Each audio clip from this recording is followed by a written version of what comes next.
What's going on, everybody? It's your boy Broadway Joel. If you'd like to stay up to date with boxing news, please hit that subscribe button. And if you've been here before, thanks for coming back. So Canelo Alvarez, as we know, is moving up to Cruiserweight to fight Makabu for the WBC Cruiserweight title. Now, although this isn't going to be an easy fight, and I don't see this as him ducking at all, this isn't a fight that the fans want to see. And I'm somebody who represents the fans. I'm somebody who represents the consumer. And if you guys follow my page, you guys know I'm a big Canelo fan. Like, I make no bones about it. Oh, you're supposed to be unbiased. No, I like Canelo. Canelo's one of my favorite fighters. But I have to call him out. I do not like this fight. There's fights where you're at and right above and right under that we're interested in seeing those fights before you do move up. This, I feel, is like a legacy grab. You know how some people fight somebody and it's just for the money? Like, it's strictly just because the person has a name, not because this person brings any value to their legacy. This is the opposite of that. He's moving up in weight. He's going to sacrifice some money because Makabu is not a particularly popular fighter. But he's going to gain legacy because now he's going to be able to say he's the only Mexican to have win titles in 5 different weight divisions. Now, again, I understand where he's looking at it from that perspective in terms of legacy. But again, I represent the consumer, and the consumer doesn't want to see that fight. The consumer wants to see you fight Benavidez. That's probably the one that most people want to see you fight. Another fight, Jamal Charlo.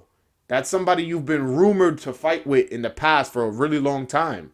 Also, Demetrius Andrade. You guys had that whole press conference problem. We've been curious to see you fight each other at 154, at 160. And now he says he's willing to move up to 168. That's another fight we would have been interested in. Beterbiev or Beterbiev. I don't know how you guys can pronounce it. At 175, he has 2 belts. I believe he has the Ring Magazine belt as well. So you can become lineal at 175. That's a good fight, a competitive fight too against a power puncher. Dimitri Bivol, he has a belt at 175.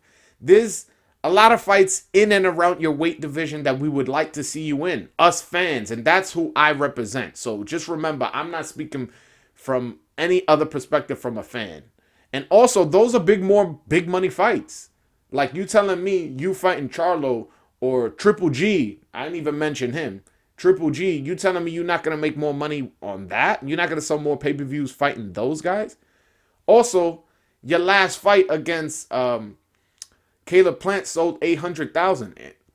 And that's with Caleb Plant, who's fought on Fox before, fought on Showtime before, somewhat familiar with the boxing public. And I'll be honest, Makabu, I've never heard of him. And I'm a boxing fan. Like, I just never heard of him. I guess I don't follow the cruiserweight division too much. Now I've seen some fights of him now that it's been announced, but I'm not too familiar with him, and I'm sure a lot of people aren't as well. This is a fight that, yeah, we're going to watch, us boxing fans, we're going to watch, but we're not going to be super duper excited. We're not going to mark that day in the calendar, go, oh my God, I can't believe he's fighting Benavidez. Oh man, I can't wait. Oh man, the trilogy with Triple G. I've been waiting for this for 4 or 5 years. Oh my God, I can't wait to see it. Oh man, he's going to fight Beterbiev at 175 for 2 belts after just going undisputed. He's going to be lineal at 175. This isn't that kind of an anticipation we're going to have for this fight. And again, I'm speaking from a fan's perspective, and I know my comment section is going to be like straight facts. We all agree with you for the most part. This is going to be some guys that are going to, oh wait, I'm interested how he looks moving up in cruiserweight and stuff like that. I also don't like the idea of him moving back down from cruiserweight. How's that going to affect his body? We've seen how it affected Roy Jones' body.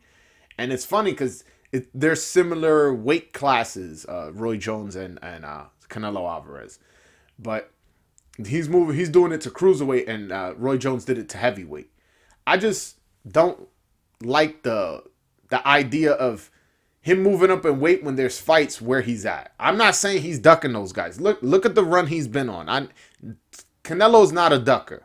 I know that. I'm not even going to mention his resume because I know he's not the ducking type.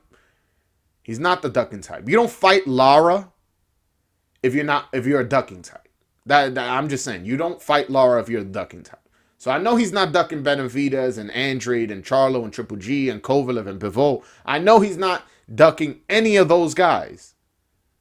But I think he needs to focus on, for the first time, focus on following the money instead of following the legacy. Focus on the following the money, because that's what the fans want to see. The fans want to see you against Benavidez, Charlo, and all those guys I just mentioned.